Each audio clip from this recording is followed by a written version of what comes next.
আমাদের জিভ কেমন হয়? জিভের পিছন দিকটা আটকানো থাকে, সামনের দিকটা খোলা থাকে, তাই তো? তো ব্যাঙের ক্ষেত্রে ঠিক উল্টোটা। এদের জিভে থাকে এক প্রকার আঠালো পদার্থ। পিঁপড়ে, মশা, মাছি ইত্যাদি পোকামাকড় শিকার করার সময় ব্যাঙ তখন উল্টানো জিভটা বের করে আনে এবং শিকারটা সহজেই জিভের আঠায় আটকে যায়। এভাবেই শিকার সমেত জিভটা এবার ওরা মুখের ভিতরে নিয়ে গিয়ে গিলে ফেলে। এভাবেই ওরা শিকার করে এবং খায়। এগুলো তো দেখলাম ব্যাঙের মাথার মধ্যে কী কী রয়েছে তাদের বৈশিষ্ট্য। এরপরে দেহের মধ্যে কী কী রয়েছে সেগুলো দেখে নিই। ব্যাঙের দেহের মধ্যে থাকে এই দুজোড়া পা, প্যারোটিড গ্রন্থি ইত্যাদি।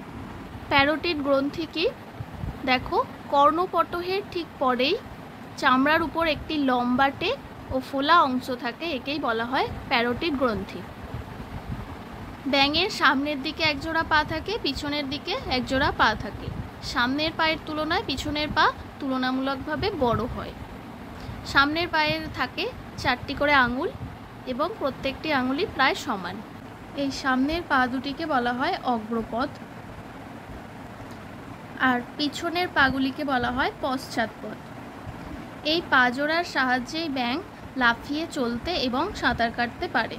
পিছনের পায়ের আঙুলগুলো ছোট বড় বা অসমান হয় এবং পাতলা চামড়া দিয়ে জোড়া থাকে, একে বলা হয় লিপ্তপদ।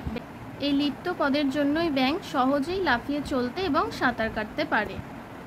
এছাড়াও ব্যাঙের সম্পর্কে আরও কিছু তথ্য দিয়েছে তোমাদের বইতে, চলো দেখে নিই।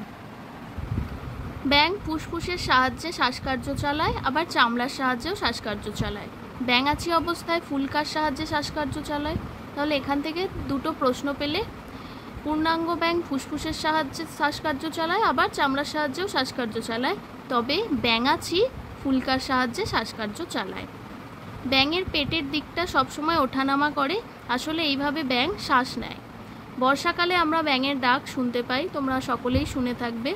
এই ডাক কিন্তু পুরুষ ব্যাঙের, একমাত্র পুরুষ ব্যাঙেরই শব্দ করার মতো ষড়যন্ত্র থাকে।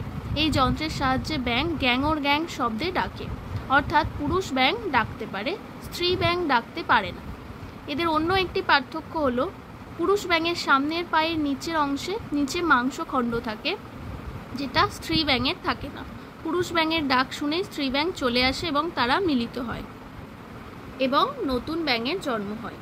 এতটাই তোমাদের পড়া থাকবে, বাড়িতে ভালো করে পড়বে। যদি বুঝতে না পারো তাহলে আমাকে ক্লাসে জিজ্ঞাসা করবে। বাই সকলকে।